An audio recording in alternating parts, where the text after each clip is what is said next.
पर एक छोटी सी खास चर्चा करते हैं। विधायक जी हमारे साथ हैं इस क्षेत्र को लेकर के। सर, मैं सबसे पहले आपसे जानना चाहूंगा कि इस क्षेत्र के लिए अभी जैसे आप नई सरकार का गठन हुआ, नई सरकार के साथ आप लोग विधायक बने, मैं इस क्षेत्र का थोड़ा सा इतिहास जानना चाहूंगा कि जैसे आसपास बहुत सारी ऐतिहासिक चीजें भी होती हैं, उन पर भी जरा थोड़ा सा बताएंगे। बड़वारा विधानसभा एक ऐतिहासिक गांव है और पुराना इतिहास देखा जाए तो श्री राम प्रभु का पथगमन भी रहा है ये, और साथ ही भारत का केंद्रीय स्थल भी है। और कई सारी ऐसी चीजें हैं जो प्राकृतिक संसाधनों के साथ साथ पुरानी धरोहर की बड़ी भरमार है हमारे बड़वारा विधानसभा में। जैसे आपका ले लें संगम घाट ले लें, चाहे विरासन माता मंदिर ले लें, चाहे कुड़िया घाट धाम ले लें, वैसे विविध कंकाली माता मंदिर, चाहे आपके शिलौंडी क्षेत्र का ले लें, वैसे संसाधनों से बहुत भरा हुआ क्षेत्र है। मैं जानना चाहूंगा सर, देखिए क्या इससे पहले तक जो है तो कांग्रेस के विधायक होते थे, जब आप यहाँ पर विधायक बने तो क्या चुनौतियां आपको देखने को मिली? यहाँ पर आपको लगा कि कौन कौन से ऐसे क्षेत्र लगे जिन पर आपको लगा कि नहीं, अब मुझे बेहतर कुछ करने का प्रयास करना चाहिए? मैं तो चाहूंगा कि पूरी विधानसभा मेरा घर जैसा है और उसका कितना अच्छे से अच्छा मैं विकास कर सकूं। अभी कुछ क्षेत्रों में घूमा तो मुझे लग रहा है कि लाइट और कृषि के क्षेत्र में बहुत तगड़े से काम करने लायक है। यहाँ पे 5 साल तक पूर्व कांग्रेस की सरकार थी और कुछ समय बाद यहाँ पे कांग्रेसी विधायक थे, तो उनकी निरंकुशता बहुत लोगों को घातक पहुंची यहाँ के बड़वारा विधानसभा के लोगों को। अभी जैसे आसपास क्षेत्रों का हमने भी यहाँ पर का जायजा लिया, भ्रमण किया, तो अपन देखते हैं कि जैसे अगर किसानों के लिए है तो नहर की कोई सुविधा नहीं होती। तो मैं जानना चाहूंगा कि किस तरह का आपका प्रयास हो, क्योंकि अभी यहाँ पर नवनिर्वाचित विधायक के रूप में आप हैं, तो क्या आपका प्रयास होगा? इरिगेशन के विभाग के सभी कर्मचारियों को यहाँ एक दिन बुलाया गया था और हमारे यहाँ की दतला हो गया, धनवारा डैम हो गया और आपका अमहटर जलाशय हो गया, इन 3-4 जलाशयों को हमने चिन्हित किया और इनमें कम से कम बैलेंस 600 करोड़ के आसपास की जो नहर की योजनाएं हैं उसको गवर्नमेंट को शासन स्तर पर लिखा गया है और उनमें सीसी करवाई जाएगी, जिससे जो पानी व्यर्थ बह जाता था उससे बहुत बचाव हो जाएगा।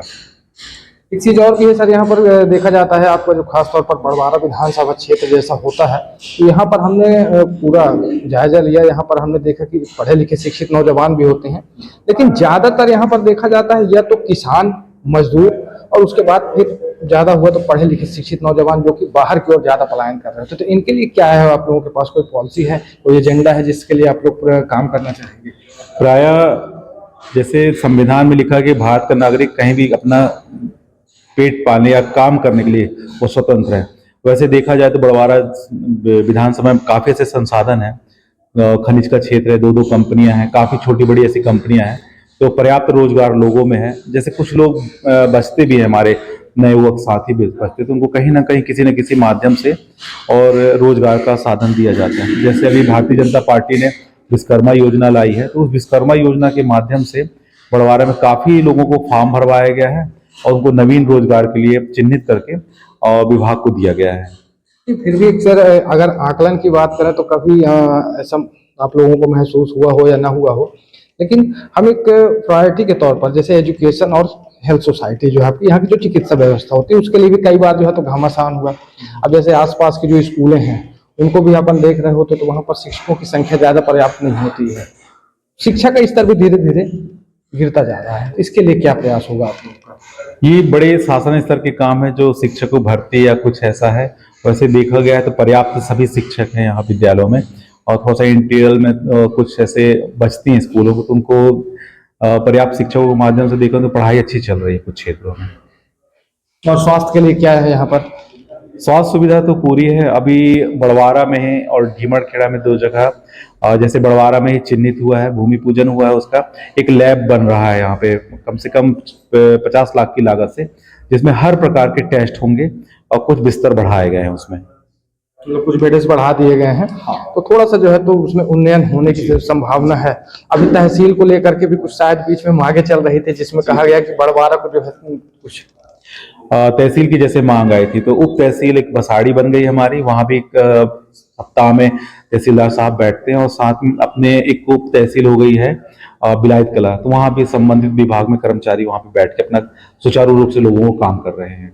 छोटा सा गांव होता है सर बिलायत कला, और बिलायत कला के बाद वहां पर बिलायत हो, जहाँ पर 1000 की आबादी वाला क्षेत्र है, वहाँ पर लगभग 1.5 वर्षों से ट्रांसफार्मर जला हुआ होता है। वहाँ पर के किसानों की एक छोटी सी मांग थी, जिसको लेकर के ये कहा गया कि ग्रेवल मार्ग अगर बनता है तो किसानों को सामान लाना ले जाने में जो है तो थोड़ी सी सुविधाएं होती हैं, और वहाँ पर एक नहर की मांग चल रही है।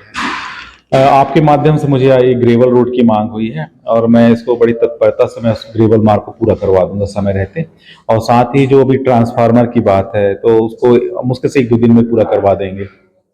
सर मैं चाहूंगा कि उस क्षेत्र का थोड़ा सा भ्रमण भी करें आप, ताकि और भी बुनियादी जो मतलब मूलभूत सुविधाएं हैं, क्योंकि अब कहना नहीं चाहिए लेकिन कहीं ना कहीं पर पंचायतों की जिम्मेदारियां जवाबदेही जो बनती है, तो शायद पंचायत वाले उसको करना नहीं चाहते। इसके लिए आप पंचायत के साथ साथ मेरा तो हमेशा कहना होता है कि पंचायत के साथ साथ जिस पंचायत और जो गांव लगती है तो हर व्यक्ति अपने गांव के विकास के लिए सरपंच के साथ मिलजुल के काम करे और उसमें नई नई योजना बनाए। भारतीय जनता पार्टी ने हमेशा कहा है कि एक योजना के माध्यम से आप पंचवर्षीय प्लान तैयार कीजिए, आप अपने गांव का क्या क्या मोटे मोटे काम है और उसको पूरा धीरे धीरे हम करने का पूरा करेंगे। और आगे के लिए क्या प्लान है आप लोगों का? बेसिक तो कुछ नया करना चाहेंगे बड़वारा विधानसभा क्षेत्र को लेकर के?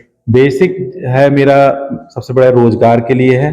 साथ में जो मुरवारी गांव है वहां पे काफी बड़ा एरिया देखा गया जो 10,000 एकड़ का जगह चिन्हित की गई थी प्रशासन द्वारा, एवं उसमें कारखाने लाने के लिए भी बातें चल रही हैं और शासन को लिख के भी दिया गया है, जिसमें से 250 एकड़ जो चिन्हित की गई थी सौर ऊर्जा प्लांट, और उसमें से कुछ और एरिया चिन्हित किया गया था आइडनेस फैक्ट्री के लिए, तो वो भी चिन्हित है वहां पे। उसी के एवज में 133 केवी का प्लांट मुरबारी में बैठाया गया था कि उस क्षेत्र को कैसे अपन बढ़ाया जा सके। और कुछ क्षेत्र मेरे बड़वारा विधानसभा में है तो उनको मैं शासन द्वारा लिख के भी दिया कि यहाँ यहाँ भूमि है, और खसरा नंबर सहित उसका माध्यम कलेक्टर और एक उच्च विभाग होता है उन्हें भी लिख के दिया गया कि अपन कैसे बाहरी कंपनियों को प्रोत्साहित करें और अपने क्षेत्रों को आकर्षित करके उनको यहाँ पे लाया जाए।